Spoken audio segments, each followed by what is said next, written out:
नमस्कार, बहुत स्वागत है आप सभी का जी इंडिया न्यूज पर। मैं हूं आपके साथ सपना ठाकुर। आइए रुक कर लेते हैं आज की अहम खबर की ओर। सुरक्षा एजेंसियों ने बुधवार को जम्मू कश्मीर के पहलगांव में हुए हमले में शामिल 3 आतंकवादियों के स्केच जारी किए हैं। बेसरन की घास के मैदान में नागरिकों पर हुए घातक हमले में अब तक 26 लोगों की जान जा चुकी है। आतंकी हमले में शामिल संदिग्धों की पहचान आसिफ, फूजी, सुलेमान शाह और अबू तलहा के रूप में हुई है। शीर्ष सुरक्षा अधिकारियों के अनुसार हमलावरों ने AK-47 राइफल से लैस होकर करीब 20 मिनट तक गोलियां चलाई, जिससे शांत पहाड़ी इलाका खौफनाक मंजर में बदल गया। प्रारंभिक जांच से परिचित एक अधिकारी ने कहा, वहां अफरा तफरी मच गई थी। गोलीबारी बंद नहीं हुई, लोग चीख रहे थे, छिपने के लिए भाग रहे थे। चारों तरफ खून खराबा, दहशत, सब कुछ था। अधिकारियों का मानना है कि हमले में 3 से 4 अधिकारी शामिल थे। अधिकारियों का मानना है कि हमले में 3 से 4 आतंकवादी शामिल थे।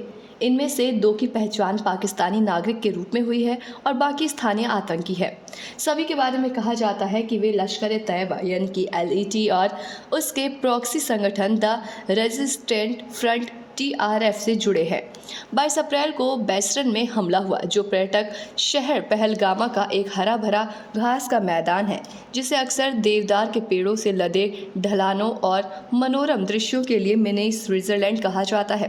वसंत ऋतु के कारण घाटी में नई जान आने के कारण पर्यटक बड़ी संख्या में इस क्षेत्र में आए थे, लेकिन हमलावरों ने मिनी स्विट्जरलैंड को हत्या के मैदान में बदल दिया।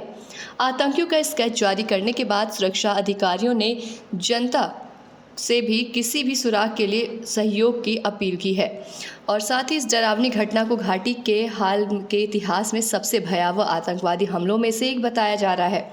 एक वरिष्ठ पुलिस अधिकारी ने कहा, ये न केवल निर्दोष लोगों के जीवन पर हमला था, बल्कि कश्मीर में शांति की वापसी के प्रयास पे भी हमला था। ये कश्मीर के इतिहास में सबसे घातक आतंकवादी हमलों में से एक है। उन्होंने कहा, हम लोगों से आग्रह करते हैं कि वे किसी भी सुराग को साझा करें और सुरक्षा बलों के साथ सहयोग करें। इस घटना के बाद केंद्रीय गृह मंत्री अमित शाह की अध्यक्षता में मंगलवार को आपात सुरक्षा समीक्षा बैठक हुई।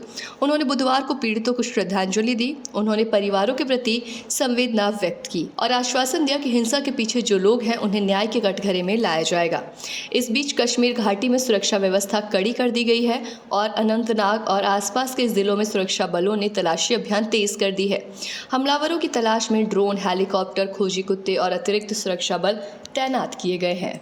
Family members, along with the mortal remains, will be conveyed to Karnal later in the day. More information later. Thank you. ऐसे तमाम खास खबरों के लिए देखते रहें जी इंडिया न्यूज।